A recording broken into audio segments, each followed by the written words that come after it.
নমস্কার বন্ধুরা, আর যে কুকিং চ্যানেলে আপনাদের সবাইকে স্বাগত। আজকে নিয়ে হাজির হয়ে গেলাম নিরামিষ পেঁপের একদম নতুন একটা রেসিপি নিয়ে। তো চলুন শুরু করা যাক। আমি এখানে একটা পেঁপে খোসাটাকে ফেলে 4 টুকরো করে কেটে ধুয়ে নিয়েছি। এবার একটা গ্রেটার নিয়েছি, পেঁপেগুলোকে গ্রেট করে নেব। আর চেষ্টা করবেন এরকম ছোট গ্রেটার দিয়ে গ্রেট করতে পেঁপেগুলো, তাহলে রেসিপিটা খুবই সুন্দর হবে। পেঁপেগুলো সব গ্রেট করে নিয়েছি। পেঁপেটাকে এক সাইডে রেখে দিয়ে এখানে আমি দুটো আলু একটু ছোট ছোট টুকরো করে কেটে নিয়েছি।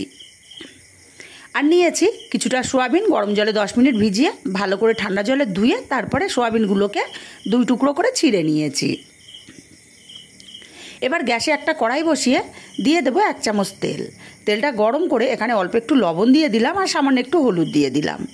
দিয়ে দেবো কেটে রাখা আলুগুলোকে দিয়ে ভালো করে নাড়াচাড়া করে মিশিয়ে একটু সময় নিয়ে আলুগুলো লাল লাল করে ভেজে নিতে হবে। আলুগুলো ভাজা হতে থাক, ততক্ষণে মশলা করে নেব। মিক্সচার জারে দিয়ে দিলাম 1/2 ইঞ্চি পরিমাণে আদা আর 3টে কাঁচা লঙ্কা, মিহি করে পেস্ট রেডি করে নিয়েছি। আর এদিকে আলুটাও বেশ লাল লাল করে ভাজা হয়ে গেছে।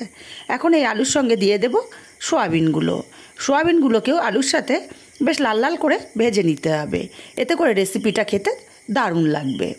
সোয়াবিনটাও বেশ লাল লাল করে ভাজা হয়ে গেছে। এখন সোয়াবিন আর আলুটা উঠিয়ে নেব। আলুটা উঠিয়ে নিয়ে এই কড়াইতে আরও 2 চামচ তেল দিয়ে দিলাম। তেলটা গরম করে 2টো তেজপাতা ছিঁড়ে দিয়েছি, দিলাম অল্প একটু গোটা জিরে, একটা দারচিনির টুকরো ভেঙে দিলাম, দেব 2টো লবঙ্গ আর 2টো ছোটো এলাচ মুখটাকে ফাটিয়ে দানাগুলোকে বের করে তারপরে দেব, এতে করে দারুণ একটা ফ্লেভার আসবে। ফোড়নটাকে কয়েক সেকেন্ড নাড়াচাড়া করে নেব ফোড়নের মিষ্টি গন্ধ বেরোনো পর্যন্ত। ফোড়ন থেকে সুন্দর মিষ্টি গন্ধ বেরিয়ে গেছে। এখন এখানে দিয়ে দেবো আদা আর কাঁচা লঙ্কার পেস্টটাকে দিয়ে একটু নাড়াচাড়া করে কষিয়ে নেব আদা কাঁচা লঙ্কার গন্ধটা চলে যাওয়া পর্যন্ত। আদা কাঁচা লঙ্কাটাকে কষিয়ে নিয়ে মিক্সচার জারটা ধুয়ে অল্প একটু জল এখানে দিয়ে দিলাম। দিয়ে ভালো করে মিশিয়ে দিয়ে আমি এখানে কিছুটা গুঁড়ো মশলা অ্যাড করব। প্রথমে দিয়ে দেবো এখানে আমি 1/2 চামচ হলুদ, 1/2 চামচ দেব জিরের গুঁড়ো, 1/2 চামচ ধনে গুঁড়ো। মশলাটাকে খুব ভালো করে কষিয়ে নিতে হবে। মশলাটা খুব ভালো করে আমার কষানো হয়ে গেছে। এখন এখানে দিয়ে দেব গ্রেট করে রাখা পেঁপেগুলোকে দিয়ে খুব ভালো করে নাড়াচাড়া করে কষিয়ে নেব মিনিট 2 সময় নিয়ে পেঁপেটাকে নাড়াচাড়া করে কষিয়ে নিয়েছি। এখন ঢাকা দিয়ে লো ফ্লেমে রান্না করব আরও 2 মিনিট, এতে করে পেঁপেটা অনেকটাই নরম হয়ে যাবে। 2 মিনিট পর ঢাকাটা খুলে নিলাম। এবার একটু নাড়াচাড়া করে দিতে হবে।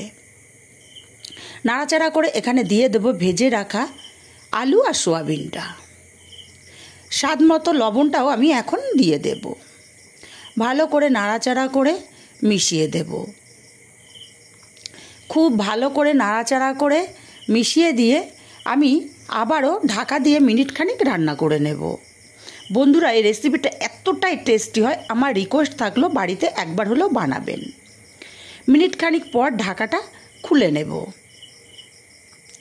ঢাকাটা খুলে নিয়েছি। আবার একটু নাড়াচাড়া করে মিশিয়ে দেব, যাতে তলায় না লেগে যায় সেটা খেয়াল রাখতে হবে। এবার যাতে সোয়াবিন আর আলুটা সেদ্ধ হয় সেইভাবে খুবই সামান্য জল আমি এখানে অ্যাড করলাম, একদমই সামান্য। দেখুন, জলটাকে দিয়ে খুব ভালো করে নাড়াচাড়া করে মিশিয়ে ঢাকা দিয়ে আরও 2 থেকে 3 মিনিট রান্না করে নেব। 3 মিনিট পর ঢাকাটা খুলে নিলাম। এখানে দিয়ে দেব 1/2 চামচ চিনিটা অবশ্যই দিতে হবে। চিনিটাকে দিয়ে খুব ভালো করে নাড়াচাড়া করে মিশিয়ে দেব। এবার এখানে দিয়ে দেব আমি কিছুটা কিশমিশ জলে আগে থেকে ভিজিয়ে রেখেছিলাম। টোটালি অপশনাল, দিলে কিন্তু টেস্টটা দ্বিগুণ বেড়ে যায়। কিশমিশটা দিয়ে নাড়াচাড়া করে এইভাবে আমি আরও 2 মিনিট রান্না করে নিয়েছি। আলুটা কিন্তু পুরোপুরি মতো সেদ্ধ হয়ে গেছে। এখন এখানে দিয়ে দেব সামান্য একটু গরম মশলার গুঁড়োটাকে দিয়ে খুব ভালো করে নাড়াচাড়া করে মিশিয়ে দিতে হবে।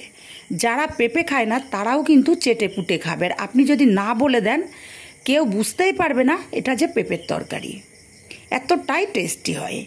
গরম মশলাটাকে মিশিয়ে দিয়ে 1 চামচ ঘি দিয়ে নাড়াচাড়া করে মিশিয়ে নামিয়ে নিয়েছি। রেসিপিটা কেমন লাগলো কমেন্ট করে জানাতে ভুলবেন না। ভালো লাগলে কাছের আত্মীয় স্বজন বন্ধুবান্ধবের কাছে শেয়ার করতে ভুলবেন না। আর হ্যাঁ বন্ধুরা, একটা লাইক দিতে ভুলবেন না। আপনাদের একটা লাইক অত্যন্ত গুরুত্বপূর্ণ।